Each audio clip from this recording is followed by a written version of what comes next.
there, and welcome to Kennedy Saves the World. And today we are delving into a topic that I love so much, and that love has developed over time, and that is the love for survivalism. It started when I was in Oregon growing up, and I would say my mom is a practical peasant. She came over on a boat from Romania, and she was one of those people that learned how to fashion anything into a meal or a weapon.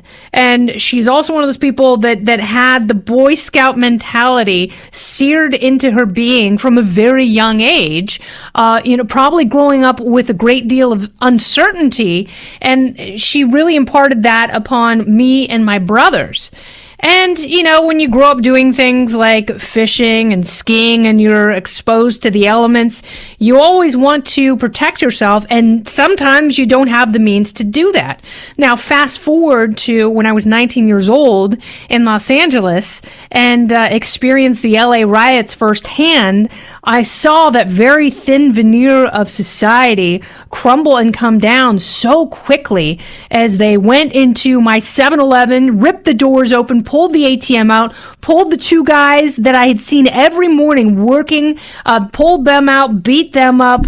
Cars were bombed on my street, and you didn't know how quickly things were going to explode into a riot, or how easily someone would turn on you if you said something they didn't like or looked at them in the wrong way.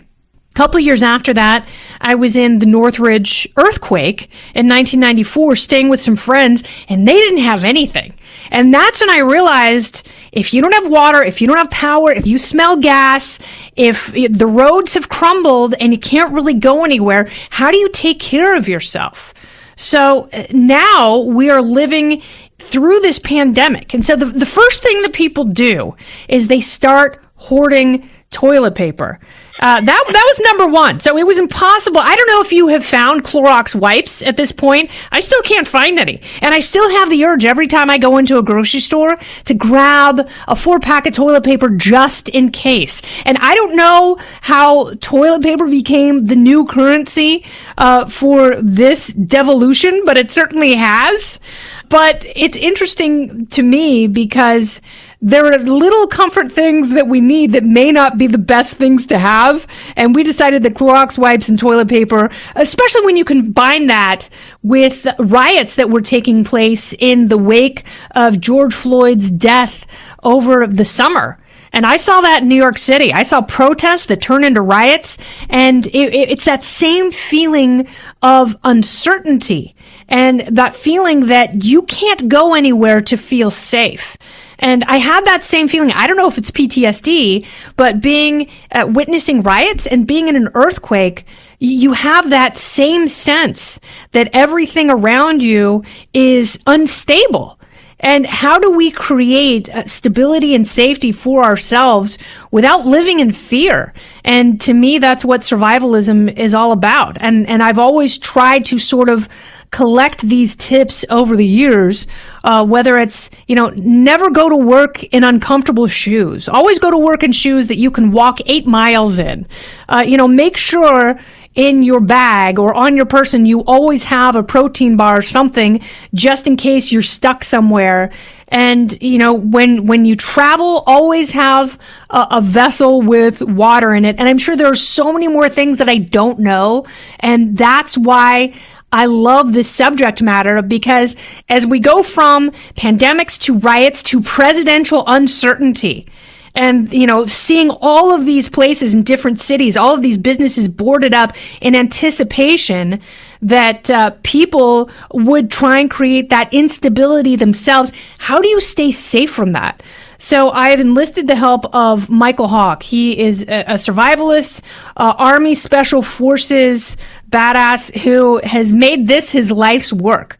And so he will help save our world and take us down a proper path of what we need, what we should have, and how to avoid conflict if it arises. So, Mykel, welcome to Kennedy Saves the World. Thank you, Kennedy. I'm glad to be here. So tell me, first and foremost, because obviously people have a lot of toilet paper right now, what should you have if we do enter another lockdown, whether it's a combination of pandemic and riots or some natural disaster? What should you have in your house that people probably don't have? Like what, instead of just hoarding a bunch of stuff, what do you really need? First off, let me just say your mom is awesome, and I love what you're doing because you're helping people to get over that fear by helping them to get ready. That out of the way, answer your question directly. Principles of survival never change. So food, water, fire, shelter. Those are the basics. If you're in your house, you've got your shelter lit. Okay, you need food. I always tell people keep at least enough for 7 days per person, but ideally 30 days. Water. It's always good to have at least enough water for 1 gallon per person per day. Again, 7 days, 30 days is ideal. If you're worried about the water being shut off or you don't have the storage space for that much water, as soon as you think you're going to lose water, then start filling up your tubs and filling up your sinks, which also gets to another thing people don't think about. You got food and water going in, you got food and water going out. If you got water in the tub, you can still flush the toilet even if the water is turned off, which also you're going to have waste. So trash bags are important. I was in London when they had 2 inches of snow and it shut down for 3 days. And it was amazing how quickly the trash piled up on the streets and then the rats come out and disease happens. So yes. Trash bags, good thing to have, right? Which then gets to the next thing, fire. Maybe you've got gas or city electricity for cooking, but if that goes, it's always nice to have a little camping stove or a candle, something that you can either boil water and make it safe or have a nice warm meal, which is good for morale. Okay, and then you get to the next thing, which is flashlights, candles, and then batteries for flashlights, and then chargers, whether they're solar or hand crank for said batteries, and of course the communications. Something that you can use to call for help if you need it, but also radios. If you've got a little FM, AM radio, you can listen to the local news. If the grid goes down and you can't get local news, if you got a little shortwave radio, they're cheap, they're small, you can listen to World from Around the News. When I was in the quake in California that happened in, I think, 89, all the power was down. I had to listen to news from China to find out that I was just in a major earthquake. So those are some things that you can have. Food, water, fire, shelter. Got that? Yeah, no, I really appreciate that. And so the power went out in Manhattan last summer, and my girls were with their dad, and I was out of town working for the weekend, and my now 15-year-old was freaking out because she couldn't use her phone. Her phone was about to die, and there was no electricity, and they didn't have any flashlights, and I think they had one candle. So now I've got those plug-in flashlights in 3 different rooms in the house, and then I've got tiny flashlights in all these drawers, and I've always got knives. My brother has worked in the tactical industry for years, and he worked for a knife company in Oregon for a while, and so he has been very kind to give me knives that get you pretty much out of any jam. But I like the idea of a radio because we always assume that with our phones we'll have information. But if your phone dies because you don't have any power to charge it, or satellites go down for whatever reason, the hand cranked radio is such a great idea. Now, here's something I want to ask you about specifically, because this is something I watch on the news, and this is something I try and strategize, especially with my daughters living in Manhattan. And a lot of cities right now you can only dine outside. And we were actually, as a quick aside, we were in Paris last year, and we were trying to avoid the yellow vest protests that were taking part throughout the city. And we were there on a Saturday, and that was the big protest day. And so we're at a sidewalk cafe enjoying ourselves, and all of a sudden the owners run inside, and they won't come back out. And then we hear bang, bang.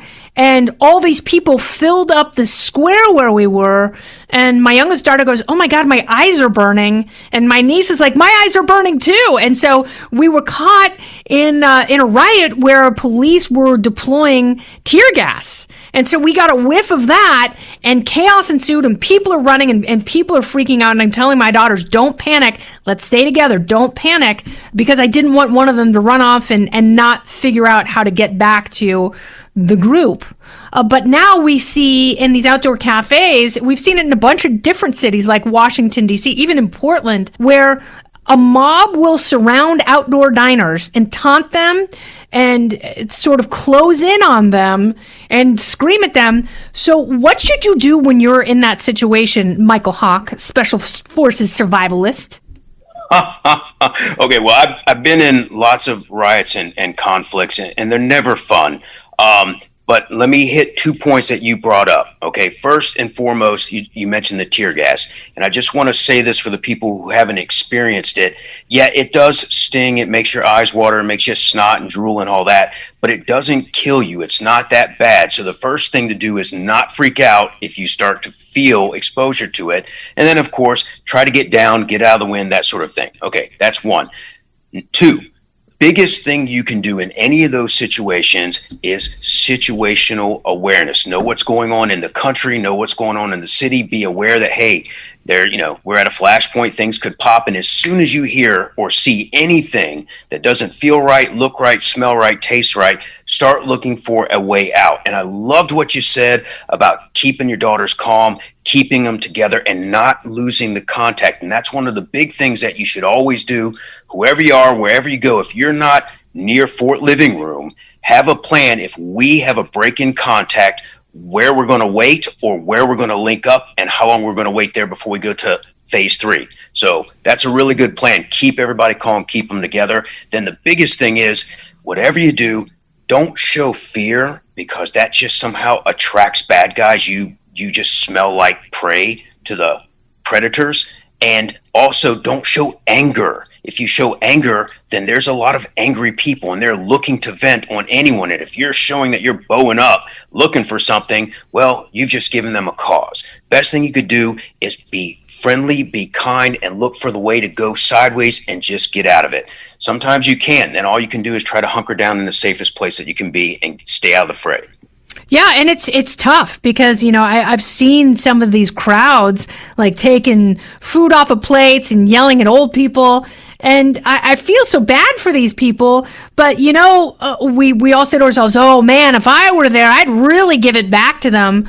But you're saying that if you show anger and aggression, you're only going to compound it, and you're going to attract an even bigger crowd. So how do you de-escalate it? Well, and again, the big thing is, facial expressions, no matter what the culture, it's funny, we all laugh and cry the same. So if you're not showing anger and you're not showing fear, you're showing, hey, I'm not a threat, I'm nice, I just want to go. And if they're acting aggressive, hey, give them your watch, give them your wallet, whatever. Let them know, I'm not a problem. You can take what you want. I'm out of here. Usually that's your only course of action. But the biggest thing is, as soon as you hear someone yelling, someone smashing glass, someone starting a fight, you got to take you and yours and get out, because it's not like you're in a normal time or a normal place where there's just one person acting up and you can stand up and defend this old person from a bully. There's a crowd. And once that mob mentality sets in, I've seen them take people, chop them up, burn them alive. There's nothing you can do about that. You are not an army by yourself. Best thing you can do, protect yourself, protect your loved ones, and just try to get out of the dodge. And, we hear a lot about people now, like even my mom called me. My mom is a lifelong liberal. And she called and she was like, I think that we should get a gun, because they're just outside Portland. So they're seeing, the ongoing protests and riots, and it's not letting up. And it starts to wear on you after a while. And it starts to really eat away at your personal safety. Now, fortunately, my brother is a shooting instructor in Oregon, and I told her, don't call me, call my brother. Ask him what he thinks that you should do. My feeling is, if you're not trained to use a firearm, you probably shouldn't have one in your house, because things could go pretty bad. So what do you tell people about self-defense? because that's one way that people feel better if they've got a way to protect their family. So for people living in these cities where they've seen things go from bad to horrific within a day, what do you tell them? Well, after being in so many conflicts and seeing so much death, I'm really all about not trying to kill someone if I can help it. And I always try to remind people that, hey, they are fellow Americans with families, friends, children, parents, just like you are. Whatever is going on, the first thing you can do is use that most important weapon you have, that 6 inches of mush between your ears, and put up lights, close up your shutters, lock up your doors. Prevention basically is the first step. But if someone's going to come at you, whether it's with a stick or a knife or a gun, usually people feel the only thing that can protect them is a gun. And again, you addressed that point already, so bravo, of, hey, know how to operate a thing, know how to use it safely, know how to use it correctly, and think about what's going to happen if you use that. And, it's just sad to have dead people in your home. So I always tell people, if you're going to get a weapon, then consider getting the non-lethal ammo. It gives you some sense of protection. It gives you some real protection, and it might deter the aggressors enough that you don't have to go to the next step of lethality. I don't know, man. I mean, doesn't that create its own problems when you shoot someone and you set off a panic reaction and a bunch of adrenaline in them? But, you've just really bruised them and made them kind of annoyed? Usually, having been shot myself, usually when you shoot someone, it gets their attention and it makes them rethink what they were intending to do. And it usually makes them think about a new course of action, which is, okay, this is more than I wanted to bite off and I want to leave. So if you got a shotgun in your house, for example, and you've got some rock salt, then that's a usually pretty good deterrent. I don't think someone's going to sit there and say, you know what, I feel like swapping lead with this person and sticking around for the firefight. Do you think that people should put an American flag outside their house to send a message to people? Because I have heard that for those who make their living stealing stuff from people's houses, if they see a house with an American flag, they assume that the homeowner has a gun. Well, I think that's a brilliant psychological operation either way. Don't go anywhere. More Kennedy Saves the World right after this. Listen and be part of the conversation with me, Guy Benson, talking about the biggest stories of the day with some of the biggest newsmakers around. Listen live on the Fox News app or get the free podcast at GuyBensonShow.com. What do you think is the most likely scenario where people will have to rely on their means and their supplies? Like when you take stock in what's going on here, do you think we're not as bad off as it feels we are sometimes? Or do you think we are at times in certain places on the verge of a societal collapse? I mean, that's a very interesting and, of course, timely question given what's going on right now. I'm a firm believer that people are basically good. Just watching what's going on right now, I've been very happy to see that all my fellow Americans have not gone down some crazy road, as, say, some people might have suggested. And I believe that most people will stay calm, will stay collected, will work together, but you're always going to have some bad seeds, and it only takes a handful of those to kind of stir up a crowd. So I think the best thing that you can do is just try to stay out of those situations and be nice. And if something bad does happen, if you are prepared, if you've got your little safe haven in your home and you can just get to that, I think mostly just getting out of the fray is part of helping to de-escalate it. I think people are mostly prepared as well as they can. Some people don't have the space, they don't have the money. So I think if you live in a community and you're friends with your neighbors, I think if things were to go bad, say the grid went down, major weather disaster or something of that nature, or civil unrest and things shut down for a little while, I think everybody as fellow Americans would reach out and help their other fellow Americans. So I believe in our country, I believe in our people. And yeah, I think we're pretty much okay and we can survive. Yeah, I've talked to a lot of cancer survivors actually, and this one woman gave me so much hope because she said there are more good people than bad, and that was one of the big things that she took away from surgery and chemo and radiation was that people are generally good, and what I have seen is when you go out in the world right now, there are people who want to demonstrate that they are peaceful, that they want to help each other, and I would like to think that people will want to survive together.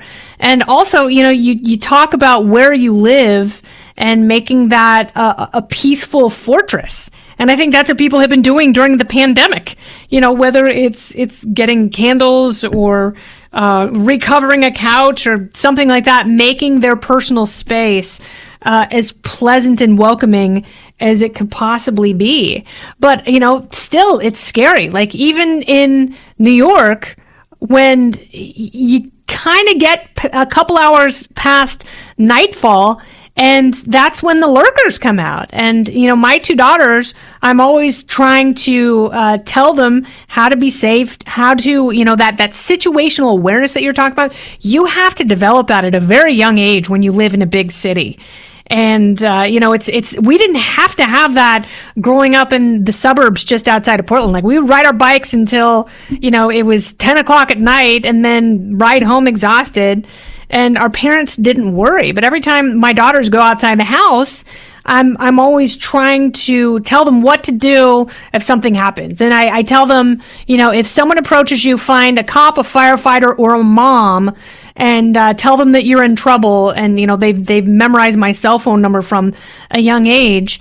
But, what do you tell a child if they come across someone who's trying to physically overpower them? What do you do? Well, I mean, that's a whole nother thing. Because when you're talking about how you grew up and how things are now, I think first and foremost, as a human race, we're facing a lot of uncertainty right now with the pandemic. A lot of people don't take into account the population explosion. I mean, I'm an old crusty guy. When I was born, there was 3 billion people. By the time I die, if I live a normal age span, there'll be 9 billion people on the planet. That's, triple the population in one human life. So, there's a lot more people, a lot more stress on the resources, a lot more worry and anxiety. So some people will take that worry and that anger and frustration out on others. But usually if you're nice in that situation, it will de-escalate. But if you've got someone who's decided that they're going to be mean to your kids, they're probably not a good person to begin with. And so you have to teach your kids, hey, be nice, but be aware. But when someone commits to putting their hands on you, they've crossed the line, and you have to kind of teach them some tricks to be vicious. Like what? Like go for the eyes? Go for the nutsack? What do you do? I don't care how big and muscled up they are. Their eyeballs are soft and squishy, and you take that thumb and you stick it all the way into the back of their skull, or you just get the biggest bite out of them that you can, or the biggest scratch on them that you can. Anything you can do to hurt a throat, the eyes, step on the arch of the foot, kick them between the legs, anything. Or another tactic, which actually I was taught by my judo instructor, was just say, hey, can I go to the bathroom? And when you ask something like that, it kind of throws the mind off, and then you give them a sucker punch, and then you run away in the opposite direction. Oh, that's a good one. I've never heard that. I mean, I've heard of barfing on yourself. As crazy as that sounds, I've heard of people doing stuff like that just to activate disgust in another human, because when someone's grossed out, like, the last thing you want to be around is someone covered in puke. Well, I would say try to barf on them, but I'm not a good barfer, so I have to go with another technique. Oh, yes, put that down on my resume. Can type 170 words a minute and can barf on command. You're hired. The other thing that I've heard is if someone is about to attack you, instead of yelling for help, because people will always run away when there's conflict, yell fire. Have you heard that? I have heard that, and I'm not 100% convinced of that. Normally, when you yell help, any good person around, they look, and their instant response is they want to rescue, to render aid. So I think I will stick with help. All right. See, I like the fire thing because everyone freaks out. Like, no one wants their stuff to burn, so they're going to be attentive. But, when... I guess, are you inside or outside? Because that might make a difference. If you yell fire, everybody... But still, they're going to run away, and you kind of want them to come to you, right? Oh, yeah, absolutely. With a hose and a plate of brownies, preferably. All right, so if you leave your house, what's the one thing you should have? Well, I think you nailed that early on when you opened up. I mean, you should have food, water, fire, shelter, communication, navigation, security, and medical. A lot of people don't think about medical. Have something to stop bleeding. Have some sort of medicine if you're going to, have headaches, aches, pains, fever, diarrhea. So naturally, I travel with all that, so I always have a bag with me. But I always say if you can leave your house and live off your person for 3 days and out of your bag for 7 days, then you're built properly. Tom Beers, who is the executive producer and creator of shows like Deadliest Catch, he was really funny. He told me something very funny at one point. He said there's a fine line between a survivalist and a hoarder. Because, in survivalism, you have a certain mentality. But hoarders think if I just buy more stuff and insulate myself, I'll be safe. And I like to take a minimalist approach to survivalism. Well, I think you'll hear said a lot in the survival community that the more you know, the less you need. And there's a truth in that. But it's always good. It's better to have gear and not need it than to need gear and not have it. Absolutely. And if you grow up in the great outdoors, you know that. Like, you want a coat that's impervious, and you want a knife that's sharp. But I love the idea of gathering skills over a lifetime and, being at the ready. But it also seems as though, oftentimes when you talk to people who can help you get out of a jam, they have a negative view of human beings. And, I found this in police officers I know. Sometimes they're always looking for the bad guy, but I don't get that sense from you. I don't get the sense that you think the world is filled with bad people who want to do horrible things to you. Do you have a good view of human nature?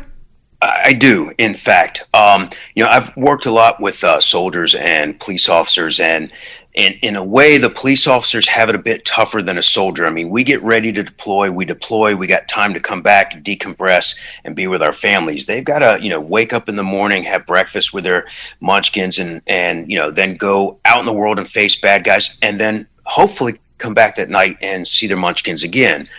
So it's easy to see why that kind of exposure to just that worst couple of percent every single day could skew their views. And then when you got a legal system that kind of works against them too, I'm sure it can be frustrating. But the bigger thing that I remind myself, I've been in 9 conflicts and seen a lot of death and destruction, really horrible stuff, is that, even in those worst of times, I saw the best of people and I saw more good than I did bad. And so my understanding is, while it's awful, we can decide what we want to learn from things and what we want to make of it. It's that perception game, right? So I choose to believe that there always has been, is now, always will be bad. We choose to resist it, and we choose to not let it change us to be like them. But we also choose to not tolerate it and to take actions and measures to try to reduce, if not stop it. But yeah, I believe people are good, and it gives me hope in humanity that we'll find solutions to these problems. So that's my take on it. It's all about solutions, and it is that mentality that will save the world. Mykel Hawke, thank you so much for your time. I have really loved this conversation. Same here, Kennedy, and thank you for what you do again. Take good care out there, and all of you. You too, and thank you for tuning in to Kennedy Saves the World. This has been Kennedy Saves the World. I'm Kennedy. For more podcasts from my friends at Fox, you can go to foxnewspodcast.com. You can subscribe to this podcast on Apple Podcasts, Spotify, or wherever you listen. Oh, go ahead and leave me a review while you're there. I'd love to hear what you have to say. You've been listening to Kennedy Saves the World on the Fox News Podcast Network.